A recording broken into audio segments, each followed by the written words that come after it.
So, this week's therapy session brought to you by Nick and Tyler. Yeah. So we posted that Q&A about lower quality craftsmanship. And not only did it stir the pot with many of you, it also stirred the pot with Tyler. And it's like when you hear like a new term that you've never heard before, or like you hear of something in the news that you never heard before, and then all of a sudden you just hear like everything. You're just like, how did I never hear this before? And now I hear this every 2 hours. Yeah. It's pretty much been like that for me. That was me with the word juxtapose. Yeah. And I went on this whole thing, and Meg was like, you need to stop using that word. It's like, oh, I've never heard this word before. I heard it for the first time last week, and since then I've heard it 7 times. Yeah. Yep. Or you buy a Jeep, and then all you see is Jeeps. Yeah. Exactly. Well, we dig into that a little bit more, and then we share a little bit of insight about what, Tyler and myself are working on in terms of our own company and where we see our businesses growing, or where we'd like to see our business growing, and some of the challenges that we feel like we're facing in the current state of our business. Feels like a Monday, so that's quite appropriate for Modern Craftsman Monday. Here we go. Let's get into it. You just came in real hot. Sorry, I wanted to hit the ground running. Tyler, before I hit record, Tyler was like, "You know what I want to talk about?" I was like, "Hold on, let me hit record." As efficient as possible. What do you want to talk about? I wasn't going off on like a tantrum, so you can hit record. But I guess part of it came from listening. I've really enjoyed what the girls and Doug are putting together as far as the clips, and I think that what we're pulling out in the podcast, I'm like, it's engaging me more. The better video quality, the better audio quality, and just what they're pulling out as far as kind of tidbits, and listening to them out of context kind of spurs different thoughts inside my head. And one was about the guy that I was listening to at dinner who didn't want to pay, how somebody can charge more. And then a lot about quality and what you have to expect as far as communication goes and setting expectations. But then recently I've been thinking a lot, I guess partially myself, and judging levels of work and quality of work. And like you said, you walk into a restaurant and you see something and it's like, well, this is crappy. You go into a house and it's like, this isn't well done. And I think for a long time, and there's always an exception to everything, but I think for a long time I look at that and I'm like, that contractor was inadequate. That contractor didn't do a good job. They didn't know what they were doing because of the level of quality execution, the time that it took. And I don't know what I was doing that I realized, like, sure, in some cases that's the contractor's fault. But a lot of times that's just what the customer paid for. And like, we're sitting here, and that's not a we pointing fingers at anyone, but it's like a lot of times we judge work when we see it. And it's not in relation to what a homeowner or a customer paid. And it's like, maybe that contractor had all the talent in the world, but the customer wasn't willing to pay for that. Mm-hmm. And like, it's not necessarily the contractor's fault. It's the customer that is like to blame for that level of finish or those mistakes or that sloppiness when that's just what the budget dictated. I understand that, and there was a lot of feedback about that because I had done an individual post about it. Mm-hmm. But there... You're overselling, right? Like, well, yeah. You should pull scope. Yeah, I mean, it's tough. It's a balance, right? Because I was going to sit here and say, yeah, well, that guy should just say, that's not my job. And it's like, well, there's probably 1,000 people that are telling me to go F myself right now because they needed the work.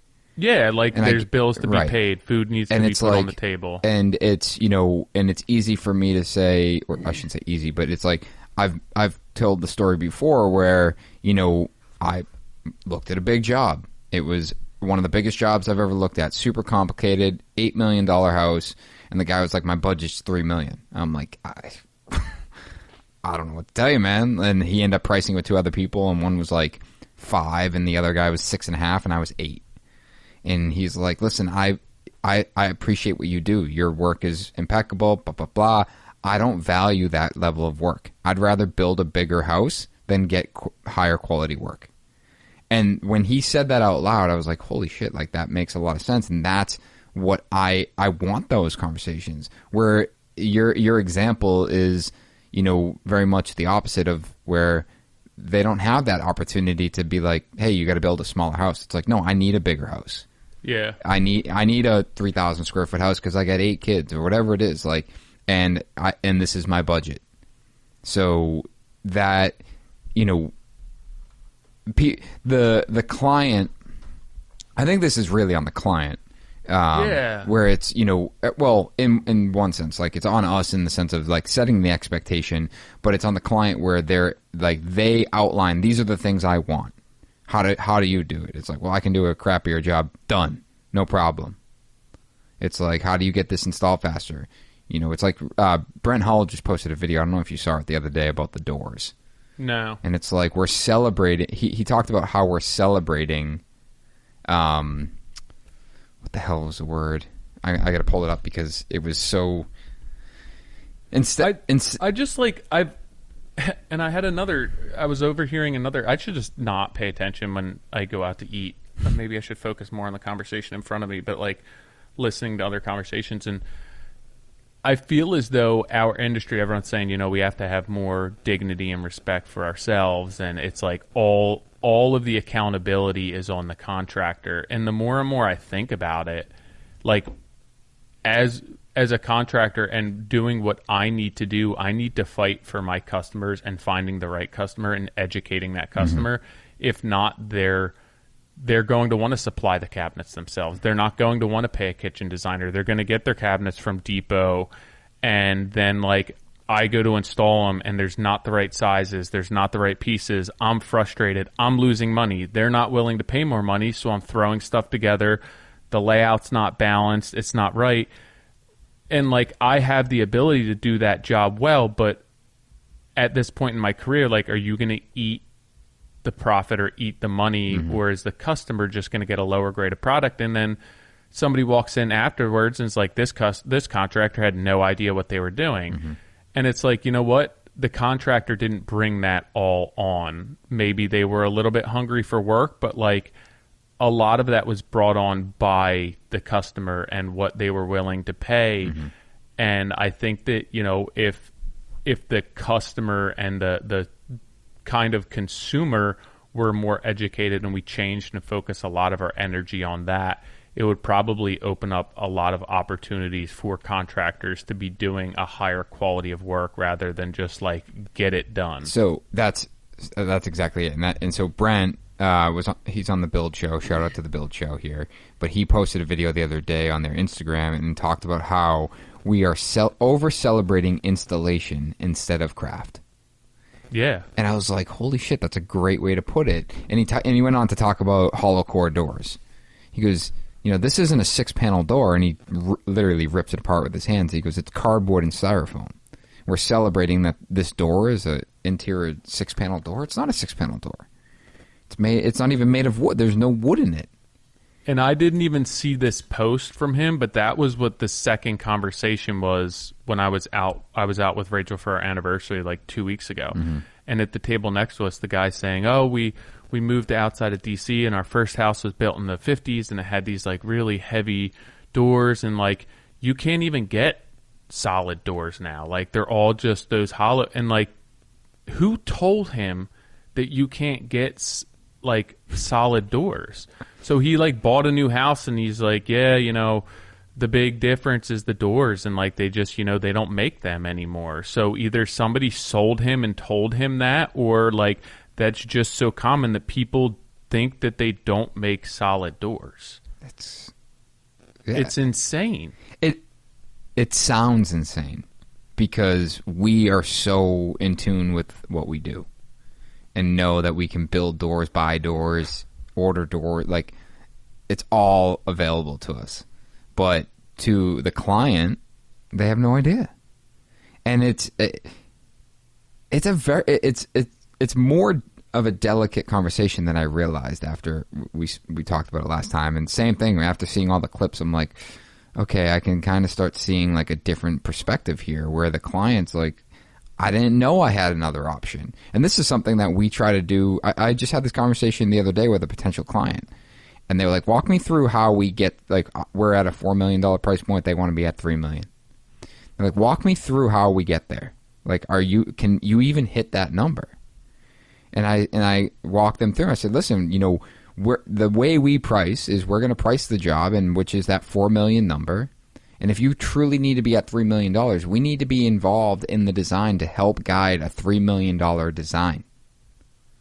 But that's typically where we're not going to stop there, because we might do another exercise and realize that if we spend $3.2 million, that extra $200,000, which might be obtainable, even though they're not telling us it is, might be obtainable, would give them another 10-15% closer to their dream goal.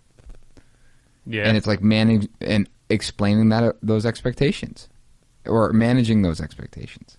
I guess, I don't know. I guess it comes down to also like what you're willing to tolerate as a builder, as a contractor. Mm-hmm.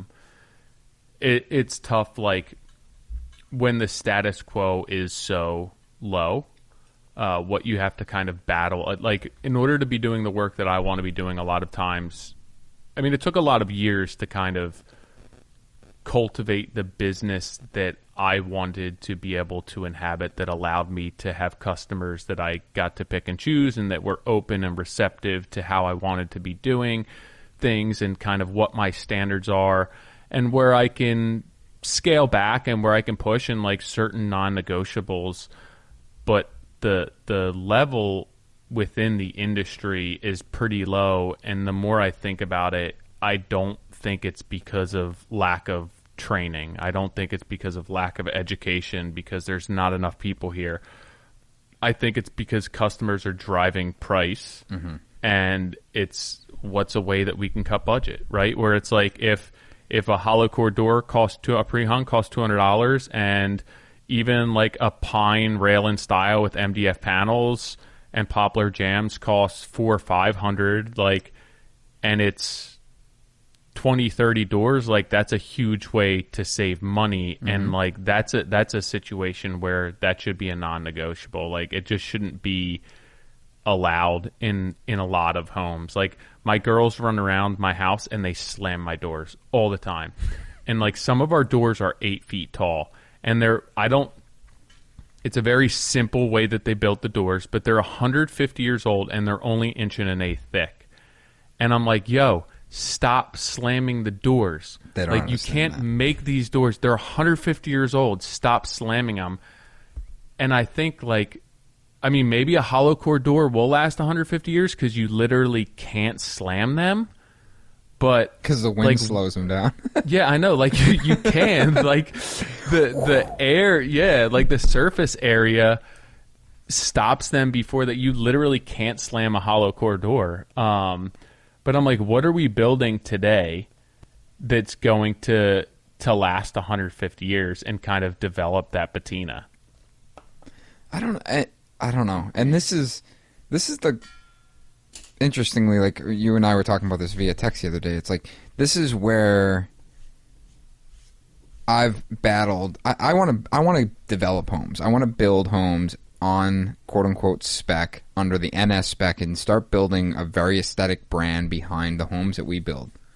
That's always been my goal, and I've constantly dodged it because of things that have prevented me from moving forward. And those things are price driven. Are they external price driven factors or internal price driven factors? External. Okay. So but my point is like talking to people, it's like, well, yeah, you're not going to build a house on spec and use, true style doors, or you're not going to use material millwork for your cabinetry. You got to build, like, you got to build this and use IKEA cabinetry, and you got to use a hollow core door and like MDF trim. Like it will still look good. I'm like, it's not about the look. Yeah. The look is like the way we sell it. Like, yeah, it has to look good, but the way we build a quality brand is by a quality product. This podcast is brought to you by Rockwell. Head over to rockwell.com/rclass. Make sure you join their R-Class program. Not only is it free, but it opens you up to their entire technical department. We're getting another shipment of Rockwell for our Needham project. That one's going to be a little bit more of a traditional build. They did help us with the below slab insulation, not only in the basement, but as well as the garage. And then we have this top secret project. We haven't even posted about it.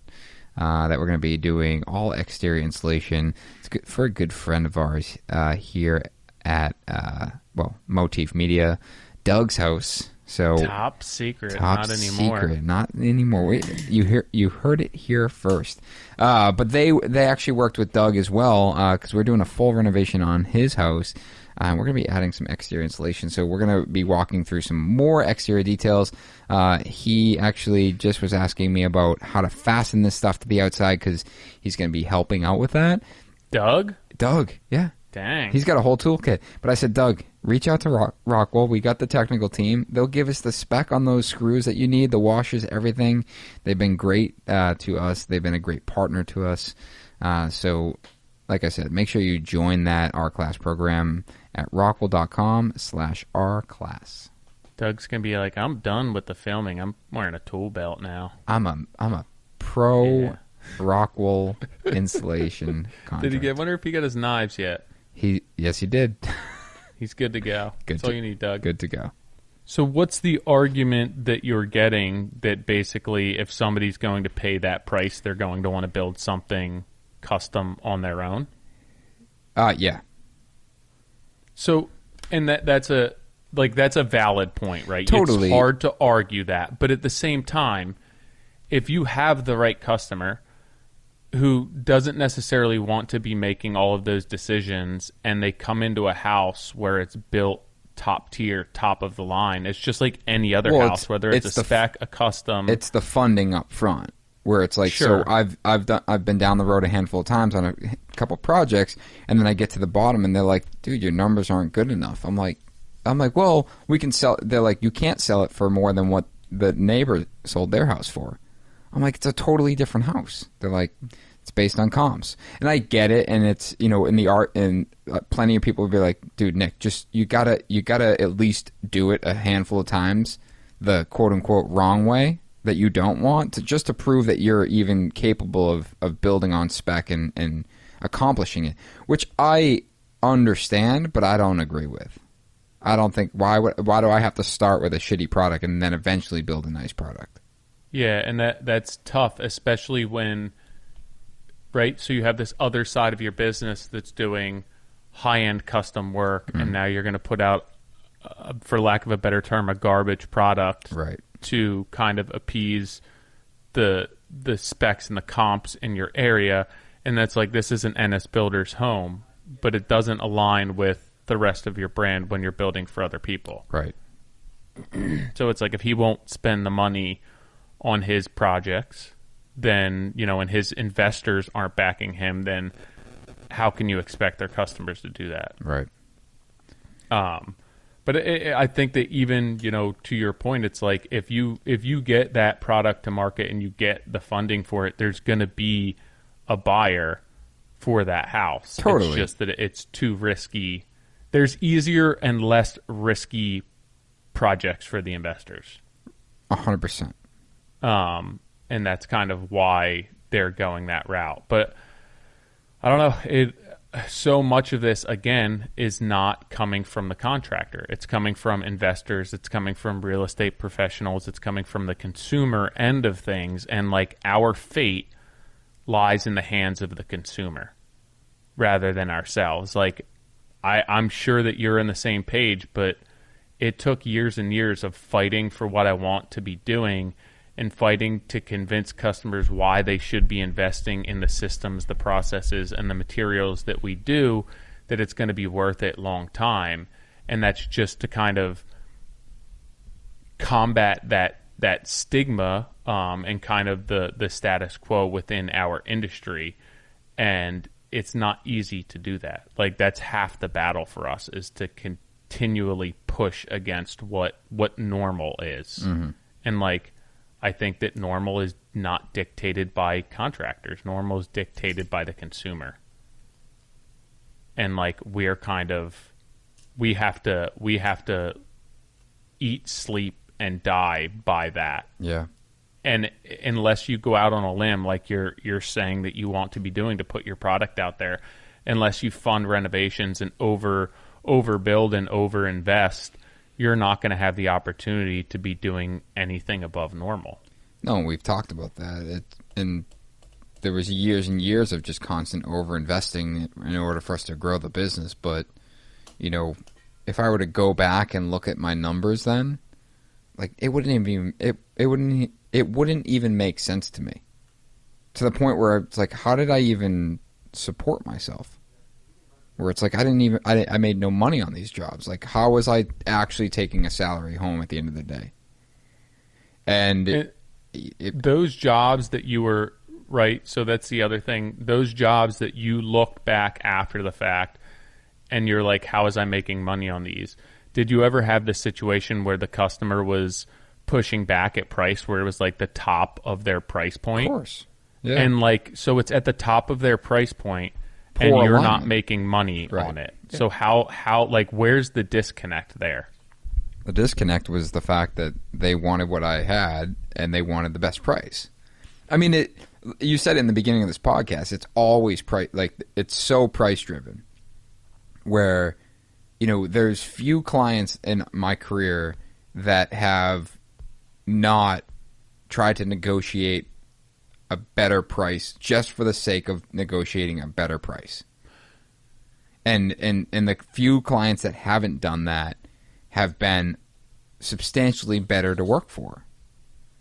And the clients that have, you know, said, well, you know, can you negotiate that, or can we do that? You know, can you try to be better on your fee, or, you know, can you scale back supervision, or whatever whatever they decided to pick at, right? Like, it should be an immediate red flag as to, this is how this project will be. They don't it's the whole, they don't value the money that I'm going to make on my fee, or the supervision that we're going to put into the project. And that's something that we all battle with, and it's an uphill battle. And with experience and with a good brand and good quality craftsmanship and a good reputation, yes, it's easier. It becomes easier to sell that, but it's constant. And it's both sides. And I've said this before, where the client's going to negotiate just for the sake of negotiating to see if they can get a better price. And then we turn around and we then try to negotiate a better price on every line, so we become more profitable. But and it's like this, as Sean Van Dyke would say, it's the race to the bottom. But like, what other industries is your worth and kind of the entire reputation of your business based on what the consumer is willing to pay? So like, Dude, I don't know. Right? Like, if the best product that you could put out and make you the best builder cost 2x, and all of your customers are only willing to pay X, like, that defines who you are as a contractor and what you're able to do as a contractor, unless you fight to get to those customers who are willing to pay 2x. And like, oftentimes we have to either fund a renovation, or we're footing the bill for stuff to be able to do it right. And it's like, I don't know what other businesses where I like think of, you know, like a tattooer, and a tattooer could only do work for like customers who weren't willing to pay for a good tattoo. And it's like, so all they put out are shitty tattoos. And it's like, that's a shitty tattooer. And it's like, well, no, they just don't have a customer base that's willing to pay them the proper rate for their time. Yeah. They're the most talented tattooer in the world, but like they can't work for free. So for them to be putting masterpieces on everyone at the cost of a shitty tattoo, like at some point they're going to get tired of that. And like that's the best way that I could kind of equate it to what we do. Like you can only overinvest in so many projects or find the customer base that can afford it. If not, your entire reputation and your product and your website and your brand and your marketing is all kind of at the it bears on what the customer is willing to pay. If you were to start over, say you were to move and start your business completely over. Muscle's looking good, dude. Thanks, brother. You gotta get that on the short clip. Just need a little sun under there. I know. I'm so white, man. This side's not that bad. No, that's better. I guess you don't lay on your back with your arms up that much. Yeah. Actually, the side story. So I ordered new polos, and I was telling one of my guys was like, "Hey, man, like, I don't fit into those slim fit shirts." I'm like, they were like, "Do you think you can get a different size?" I'm like, "Oh, I forgot to tell you. They changed manufacturers, and whatever size you think you are, you're actually the size up." Oh, that's like vanity sizing. And it's so obnoxious. Like, so it's like most of my guys are large or extra large, and it's like to be like, no, you're actually a double XL. And not that it, like, there's nothing wrong with being the opposite of vanity sizing. No, that's what I mean. You're actually the size up, not down. So I took 5 larges home because I'm a large, and I go to the gym and I put my shirt on. I'm like, damn, I'm getting big. I'm like, yo, I know I work out, but I don't work out that much, and I'm not growing that fast. And finally, I came into the office one day and I took one of the old mediums and I put the large on top of it. I'm like, son of a bitch, it's the same exact size. And he goes, oh yeah, we changed manufacturers. Their sizing is a little different. I'm like, no, their sizing is a size off. Yeah. In the wrong direction. So now I'm wearing extra large, but it's just, I'm like. That always interests me how, I guess they're all made in different plants, but like for a long time I just wore Levi's jeans. But like it could be the same line of Levi's jeans in like a different color, and they fit completely different. Like the 511, I think it was 511s or 513s I used to wear. And I was once I find jeans, I buy like, every color. So I have new jeans, NEUW, and I got a pair like in the Stitch Fix years ago, and I'm like, man, I love these jeans. So I went online and I bought every color, and same thing. The black ones, skin fucking tight. I don't get how. That would be like, at least shoes are close. Yeah. Right? Where it's like, I know I'm within a size there of shoes, but like, it's the cut and it's like, this is the same 511 jean, just a different color, and it fits completely different. Yeah. We just digressed, but if I could start all over. Oh yeah, if you could start all over, what would be your approach to getting a client? Or brand, or marketing, or branding? That's tough because I always say that like I liked the slow progression because I think that my personality type wouldn't have been able to handle like the client that I have now when I just started out. I think it would have put too much pressure on me. But I think if I were to do it all over and like was not taking the same path that I did now, that's a tough one. I think that I would look to do more scale and kind of be a little bit bigger and give up control and be okay with like a decent product. I think would your price point be the same? Probably not. So it's weird with my price point because my price point's going to be closer to a company that has a larger overhead, but you're getting a better quality.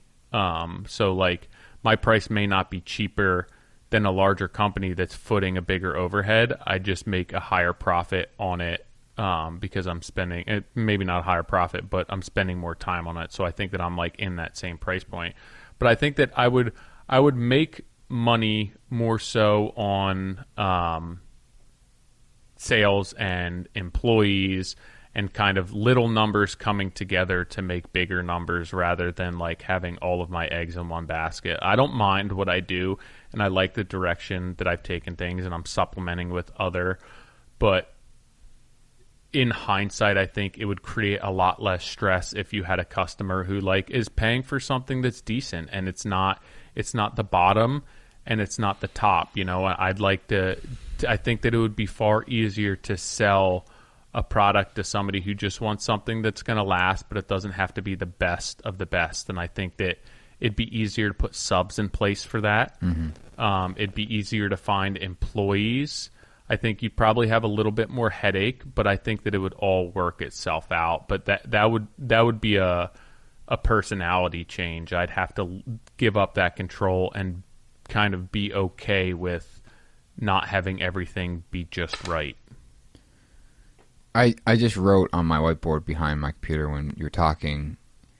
You said something a couple minutes ago which prompted that question, and I feel like I would want to be expensive, be the 2X guy, and then find the client for that. But I say that, and I think about all the people that are in the position of like extreme wealth that we've had the opportunity to work for. And they were some of the hardest clients. Yeah.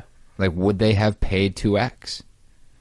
You know, and I think about this from the millwork and furniture side. I've said this before, is we want, you know, Materia is going to build some furniture, but they're going to be one-of-one pieces, and I want to treat it like artwork, and I want it to, I would rather build one $75,000 table than 10 $7,500 tables. And I think that's kind of what has been my mindset, right? I'm just doing it on a much smaller scale.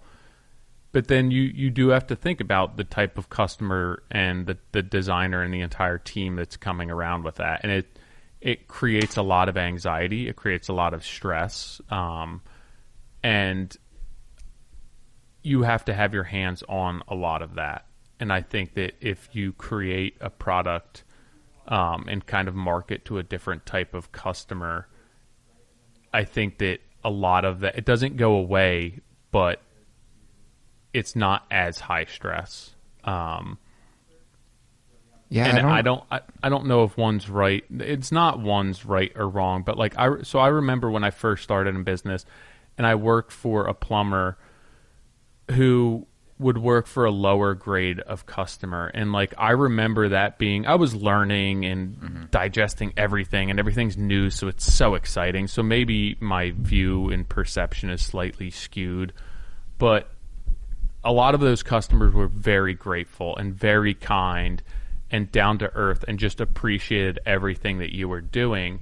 And it's not that I disliked working for them. You know, you'd be able to add like your little flair every now and then, but I was using stock materials, nothing crazy, but they were just like, you know, cleaning up when you're done, doing a respectable job. And they were very grateful for you. The problem I had is when, you know, you get married and you have kids and I'm not hiring people, those type of customers, if I'm working 8 hours a day, I can get paid more doing a different type of work than I can for them. So like I had to choose a path. Do I expand? Do I hire people and continue down this route? I find it really hard to expand and do that level of work like you're doing when you have people doing it, because obvious reasons it's just very hard. So like for me, it was just easier to make the switch, go more towards a more discerning customer who is willing to pay a higher rate for my time. But that's not like the best business move in the world. And I think that like what you're doing is extremely hard to be able to hit a certain level of execution and be that detail oriented when you have a lot of people working for you is way harder than me doing that myself. Yeah, I mean, I think I don't know if I would say it's way harder. I think it's just a different level. It's a different hard. You know, where it's, you know, when you are executing, it's just different. And I think about some of the people in the industry, some of the people in the art world, in the design world that have carved these incredible paths for themselves that are working at a very high caliber. And I mentioned it I think I mentioned it last week, the book Oversubscribed, or maybe a couple weeks ago. Yeah. Like that book, and I have not picked it back up, and I need to, but it talks about scarcity. I spent hours today drawing up on my whiteboard. I wrote something about this. Create scarcity behind what we're doing. Like we can't be for everyone, and it can't be. Did we already talk about the Knicks work boots on here? We did, right? Yeah. Yeah. But I mean, that's like an artist, right? Where most artists don't make money. It's like the starving artist saying where. But and I'm sure I've already used this example, but like the Knicks work boots is a great example of the boots are expensive. They're 6 months to get, but that's not stopping anyone. They're like they're expensive. They're expensive, and it takes 6 months to get them. But think about this: how much are those boots? $600. So you can go buy a pair for $300 that takes how much time to make? Forget how much time it takes to make. The fact that I can pay $300 and put them on my foot the same day. I'm not saying from your perspective, but from the business perspective, right? Understood. They're on a machine, right? Exactly. These are handmade boots. I get that side of it, but my point is they've built their business around scarcity and being handmade, which basically says that they're quality, they're high quality boots. You know, without saying like that. That's just like. But $600 isn't enough. You know, I agreed, and to think like the only reason I took so long to order them is because of how long it would take to get them. Yeah, which is insane because the longer I waited, the longer it became. But my point is that, you know, I think that I'm in a point right now in my business where I love what we're doing, but I know it's not what our ultimate goal is. And I've been talking to everyone in my team about this and getting their feedback as to, like, you know, what their thoughts are and like where we're at and where we want to be. But ultimately, this isn't my end goal. And thinking about how I reposition our place in the market and a big focus of that is the fact that I don't want to be for everyone. And it's not because I don't think that people are less deserving of what we're doing by any. That's not what I'm saying at all. My point is that I want to be able to build a product that is completely, you know, detail oriented, and we are compensated for the seconds and minutes and hours that we put into every single detail. I think about the ability to build the house that we're building with Steve Teague, almost 8,000 square feet, and we're putting an enormous amount of time and detail and thought into building that. And, you know, and it keeps me up every night it's a big house, and we have a very high tolerance for the quality of work, but that's a big amount of space. And someone commented on YouTube the other day that actually triggered this whole like keeping me up at night of, hey, that's a really big house. Hopefully you're able to hit all the details that you usually do in your smaller projects. I was like, he's got a point. I don't know if that's really a valid point. I think that when you're talking about a bigger space, there's more opportunity for something to be missed. Yeah, but at the same time, like, with the level of work that you're doing, just because it's a bigger, like, yeah, okay, so if you do a 2,000 square foot renovation compared to a 4,000, like, there's more room for error, but it's not twice as much risk. You know, no, a lot I'm not of that's saying overlap. I'm not saying that. I think that what happens is that the compounding cost of doing it and being on your hands and knees, like fine painting the edge of a piece of baseboard, you know, is compounded by, you know, 4x because it's such a big house. And that stuff, it's harder it's harder to put value behind that for a client, where the client's like, you're 2 times everyone else. I could build this house for half the money. And my point is like, that's where I just want, and I don't necessarily want to build huge homes. I just want to build really detailed homes.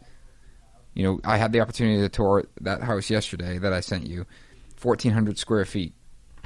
Amazing amount of detail. Things are just like well thought out, and it's that's fun to me. It's the fact that the client spent a lot of money on that house, and when you look around, it's like a lot of people would be like, I can't believe you would spend that much money, but they valued the quality and they valued. Did you ever find out like what their program was for that build? What, like, did they have to have certain things? Was the size of it based on? Yeah, that the budget. No, that particular project I sent you. Yeah. That was it was an existing house, and they rebuilt it, but they had to rebuild it in the same footprint and volumetrically. Okay. So it had to be the same shape, height, like everything. It had to take up the exact same amount of cubic footage, which was... So they basically were like, we want to make this space that we have as nice as we possibly can. Exactly. And they ended up rebuilding it rather than renovating it. So how do you get to that type of customer, especially if you're looking to do new builds? Because I feel like so often with new builds, people are coming out of a house where they're thinking about what they didn't have, that they want to add in, and less, hey, we have an existing constraint that we kind of have to abide by in a renovation or something in the city. And now it's like, let's find a lot where we can build a house that has everything that we didn't have in our last house. Because that's not how I want. That's not how I think our ideal client will come to us. Hey, these are all the things I want. I want a gym, and I want this, and it's more about, we talk about the experience of the home, like what the home, like actually experiencing a home. The view that you have, the air quality, like the indoor air quality, all of these things are going to be part of what we build anyway. But I keep referencing art, and I think because we want to build a product that is appreciated like art, where it's not just a home that you live in, that you cook dinner in, that you sleep, like it's you're building a one of one, and there's a value to that, and it's the experience, the way that you get to experience light and shadow and space, and yes, you get to sleep there and cook there and entertain there, and that's just a product of it being a space. So our ideal client, isn't looking to build a house. They're looking to build, I don't even know, like a piece of art. And so from that whole piece of art perspective, it's almost as though whoever is putting out a piece of artwork does not get paid for the amount of time and effort that's been put into it. There's a lot of sweat equity, there's a lot of blood, there's a lot of heart, there's a lot of kind of hours that roll by that are unaccounted for. Even if you just think of a painter, like, right, what are you charging for that painting? How long did it take you? How much sleep did you lose over that? And like, you're never, think of a furniture maker, like you're never making money based on that. Like, it's more of a passion project. And then you think of a house, and it's almost like in order to build that type of house, it would have to be relatively small just from a budget perspective, because like at the end of the day, to build an 8,000 square foot house on this whole like connotation of it being a piece of art would be very, very expensive. Mm-hmm. It's almost like to produce art, you are foregoing a lot of the potential profit to be able to kind of fulfill what's in your heart and what makes you tick. And I think that's what makes a lot of artists good artists, and it's not necessarily, hey, we need to make a certain amount of money to survive this, to support this. It's more like, this is what we love doing, and we're going to do this till the day we die, and as long as we have this, it doesn't matter. And so this is the way I'm starting to think about content too, because content's such a big part of our business, right? You know, I say mine, yours, the Modern Craftsman, and it's, you know, when we think about partnerships and vendors and sponsors, it's, you know, it's, there's two sides of it. It's like the business side of, hey, how much money do we need to make in order to support this? And then the flip side is to, you know, I think you, myself, and the Modern Craftsman can all attribute a lot of our approach is, let's just keep doing something really, really great, and, you know, and then selectively partner with people that find value in it. And it's a way longer play, and I've certainly done some short-term, you know, promotional sponsored videos, and I look back, I'm like, that wasn't even worth it. It was so off-brand. It wasn't what we were trying to accomplish. And it's similar when you think about the builds, some of the builds that we've done for the sake of making a buck, where it's like we did it, but like I have thousands of photos in my photo album of projects that, you know, we've built that I'll never even promote.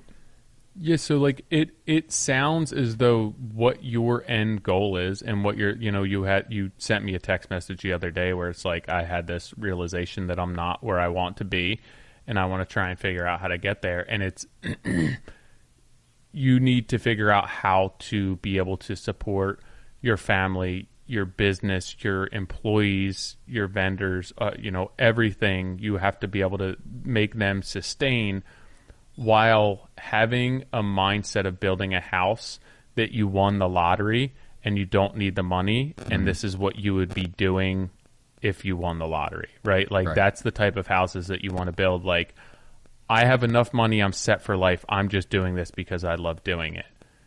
Right. And then it's like, well, how am I actually gonna sustain? Like, take that whole part of the equation out. I'm still doing this for passion, but now I have to make money.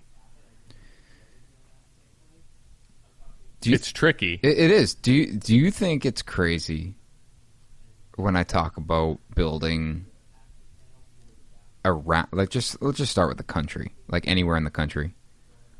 I don't think so. No, because like for me, yeah.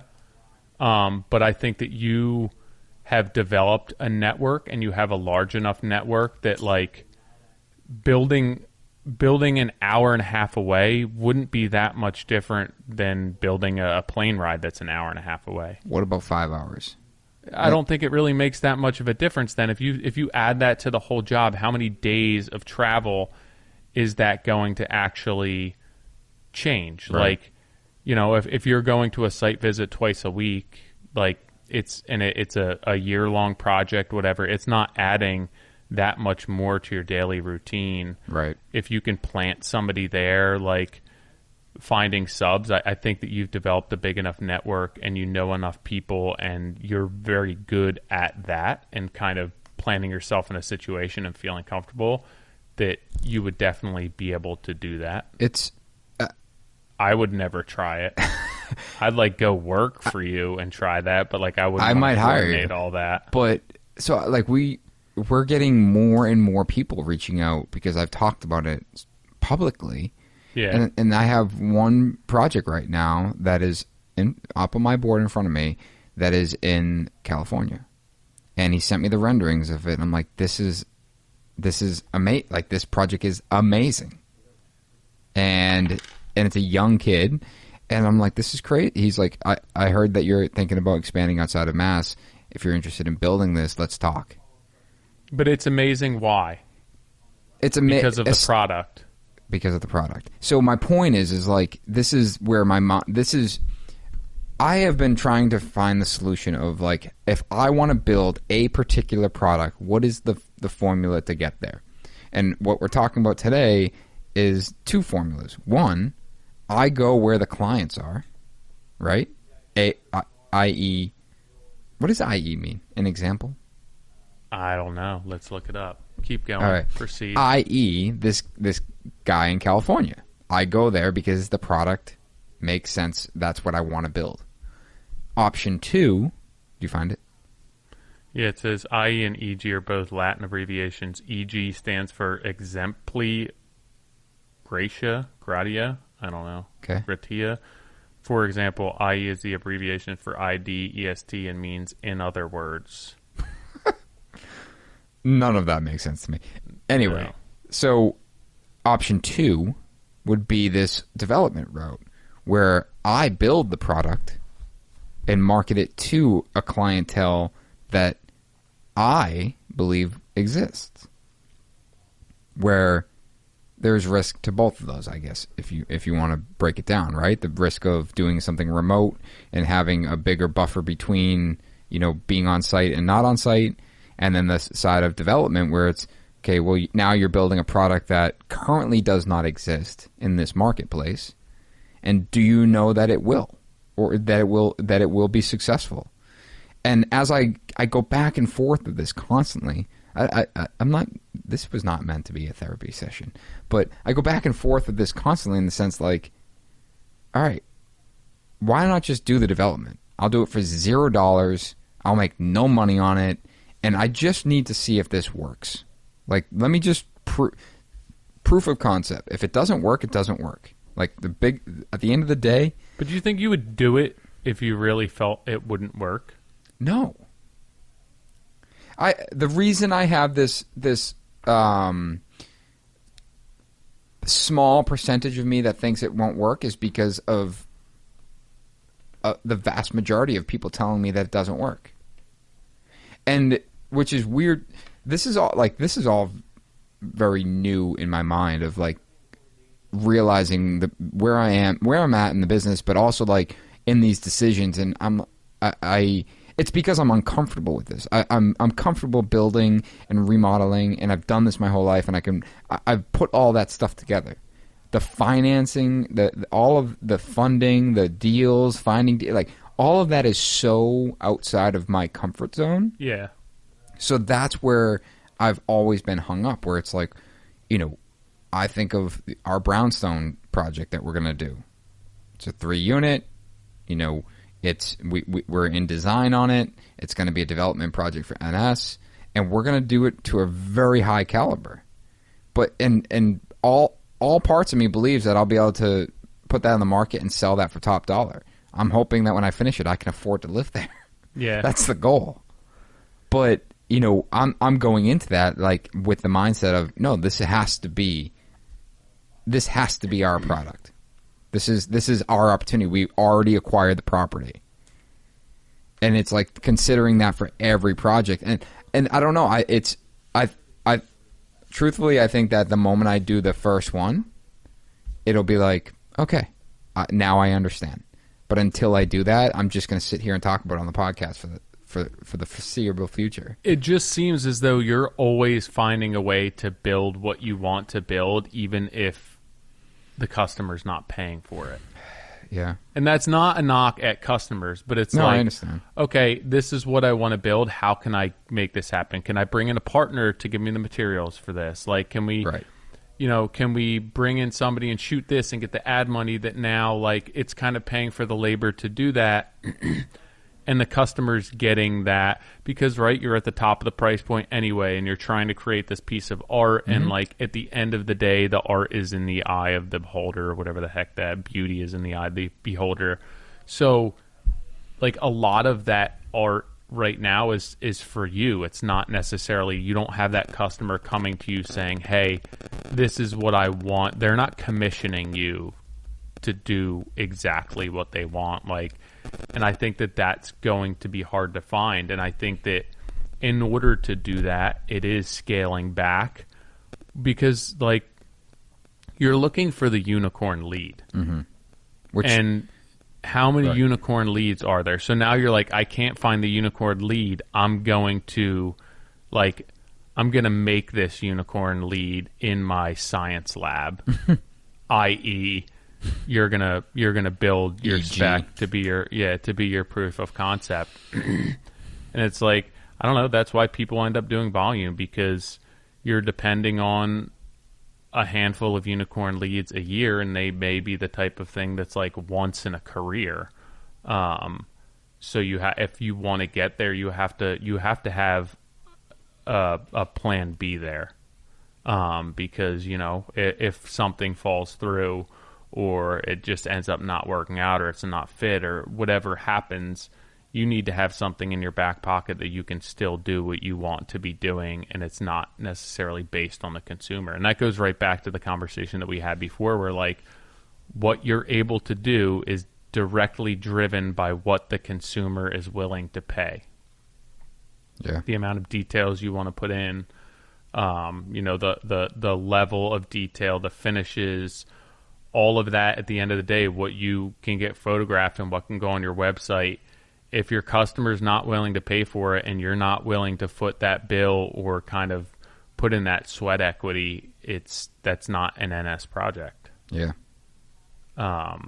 It's tough, but I think that, that's also what kind of separates you from what most people are doing, because you're willing to continue to push the boundaries even when customers aren't willing to do it themselves. Where you're like, hey, we'll do it. We'll figure out how to do it. It'll be a learning curve. My guys will know how to do it. I'll pay for this. It'll come out of pocket, whatever it may be. And it's every project. It's such an interesting concept when we talk about it, like behind the scenes, right?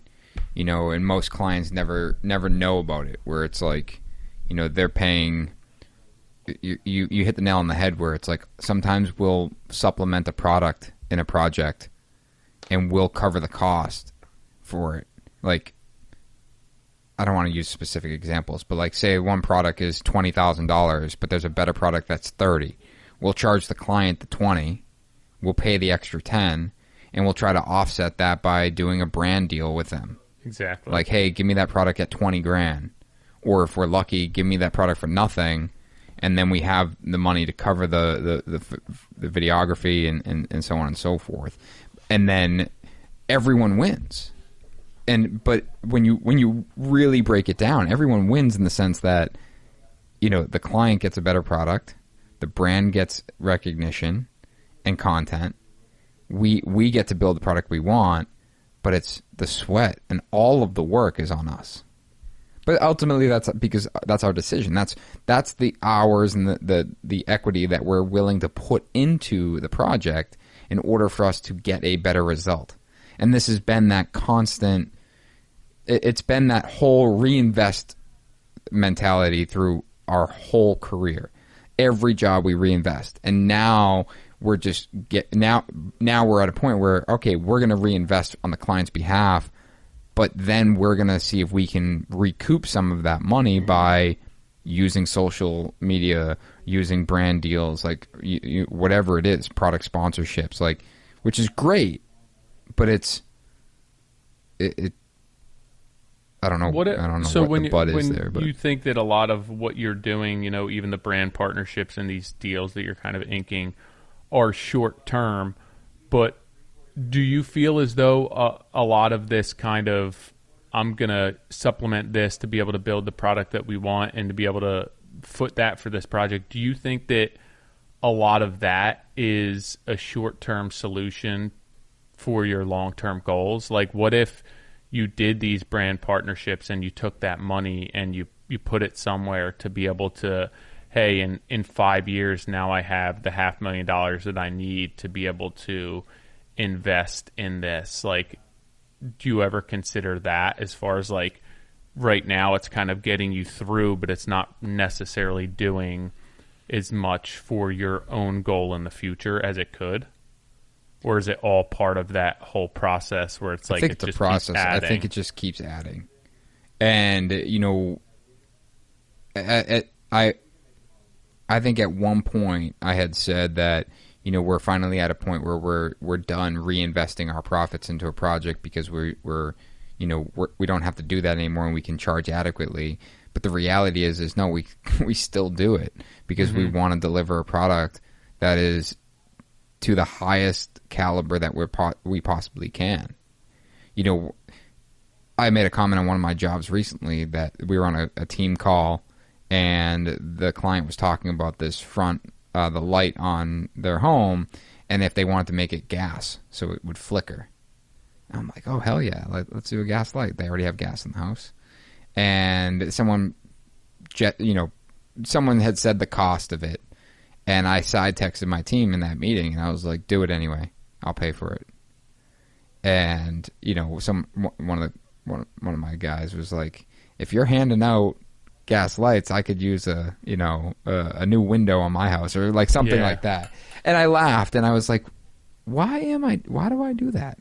Yeah, because like you think about, I mean, it's going towards your product, right? Which is essentially that's all trickling down. It's customer experience. Maybe that's the next customer. But at the same time, it's like, well, what if you took that and you put it into an account for your employees, or you put it into it like... And that's the balance, right? Where it's like, oh, if he's spending $2,000 to run a gas line out of his pocket, like, why doesn't he put that into the bonus account? Exactly. And I, because my mind went to, oh, that would make a really cool video. That would be like an awesome marketing thing. Like, people would drive by and see that thing flickering on the front porch and be like, oh, that's so, and then stare at the house and be like, oh, who built the house? Oh, and that's where my mind goes, which is ultimately putting into the bonus account. Exactly. But it's like that's going to your employees. I mean, you could spin it any way that you want. At the end of the day, that's just that you want to put a gas light in because you think it's dope. Yeah, and it's right. And at the end of the day, we're not going to. But I think that you've always done that, and you've found a way to fund any renovation and projects that you've done to be able to do them, really stretch the budget as much as possible. And I think that, for a long time that put you in an imposition and definitely affected your bottom line and what you were able to take home and a lifestyle that you were able to lead. And I think that, if anyone has an opportunity to get there, it's definitely you, but you're also the type where, like, you don't want to wait 5 years for that. You want this to happen, right? In the next 6 months, in the next year.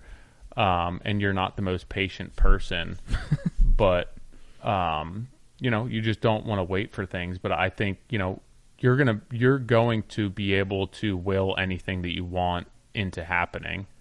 That's just like what you do. You hard work kind of pulls you through, and you put whatever time and energy into it.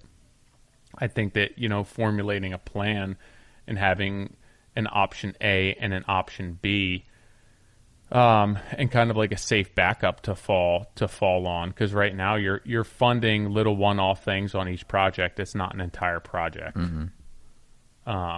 And you don't want to put yourself at risk, and your employees and your family and everything else.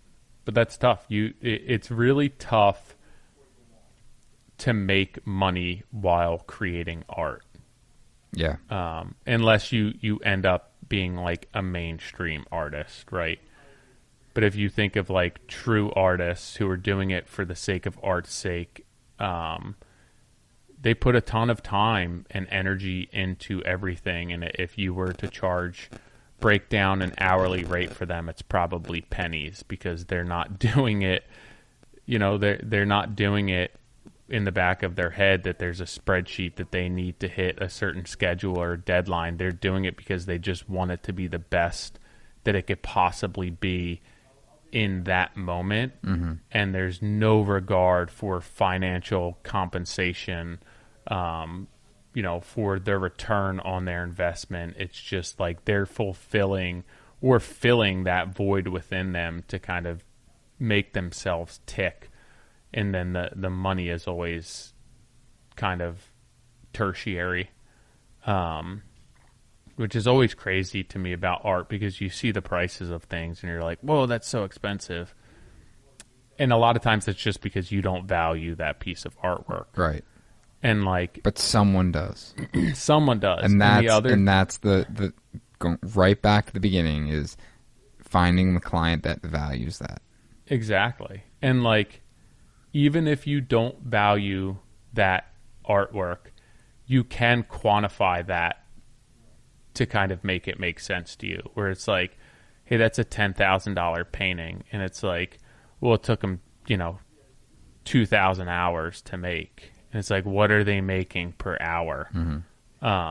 Where it's like, okay, I don't value that piece of artwork, but like that's a fair price when you look at it that way. And then there's the other person who's like, I don't care how much it costs, I want it. Yeah. And like $10,000, $100,000, I don't care. Tell me what I need to do to be able to afford it. And that's the customer that you're looking for. Yeah. But that's scarcity, and that's creating your brand to be a brand that nobody else can compete with. Like if this customer wants a specific thing, you know, if they want a Van Gogh painting, they're not going to settle on a Picasso. Right. Like, or, you know, they're not going to commission, obviously both dead, but they're not going to like commission Picasso to paint a Van Gogh. Because he's cheaper. Yeah. So like they're going to be like, hey, let's go find this dude Van Gogh and see, you know, what he needs to get the ball rolling, commissioning us a painting. And they're not going to settle for anything else. And that's just because that's his brand. That's, you know, what he's developed. That's the personality and everything else. And I think, you know, you've done a good job of doing that and getting there. And I think continue to do so, that you have a better chance than most people to be able to do that. Shoot, go build in California. Dude. Get some sun under those arms. So, why would you go the other way? With less. Yeah. Because I think a lot of it's personality. I like to be able to control as much as I can control. And I realized early on, just with my personality type and the less I have control on, the more anxiety it creates in my life. But you said, if you were to redo this. Oh, okay. Why I would go the other way. Yeah, why would you go, why would you scale back? You becoming more for everyone. I think for a couple of reasons. One, I think that a lot of times customers with more money, like the experience with the customer typically isn't as good, or you have like an owner's rep, or you're going through 8 different people. And it's a lot of work. I think people think that building high end or building for a more middle to higher end customer is kind of the bee's knees, but it's like one of the hardest ways to make money. And I think that, you know, the less discerning your customer, the less stress, the easier it is to put people in position, right? If you're doing kind of middle of the road work where you're middle class people who want something decent, they don't want Home Depot, they also don't want fully custom everything, like that just opens up your ability to hire different subcontractors, to find different employees, where like you start doing what you're doing, or, you know, working for customers where I'm selling a specific service and level of detail. And it's like, I can't hire anyone. I can't hire, like if this sub isn't top tier and they're not cleaning up after themselves and they're not executing, then I can't hire them. And I think that it just opens up your opportunities to be able to put people in place a little easier. And I also think that, I don't know, like sometimes the most well-off customers aren't the nicest people. Yeah. And they don't necessarily value what we do as much. They think that we're below them and that it's trade work.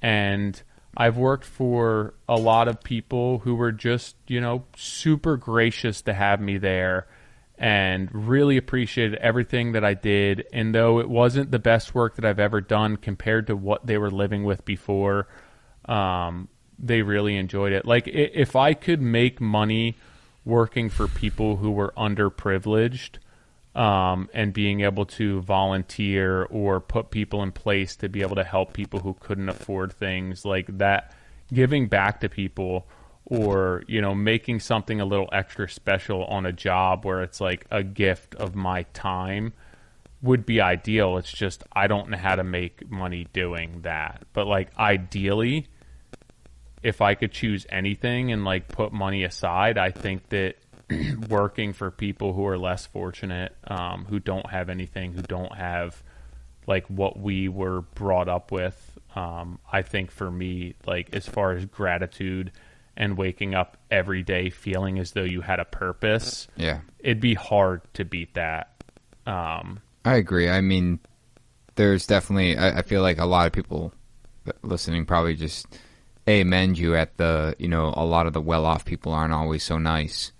And that's a blanket statement. Totally, but like I think a lot of people would agree with you, and I'm thinking like in this like fictitious filtering system that they would have to be both in my case, right?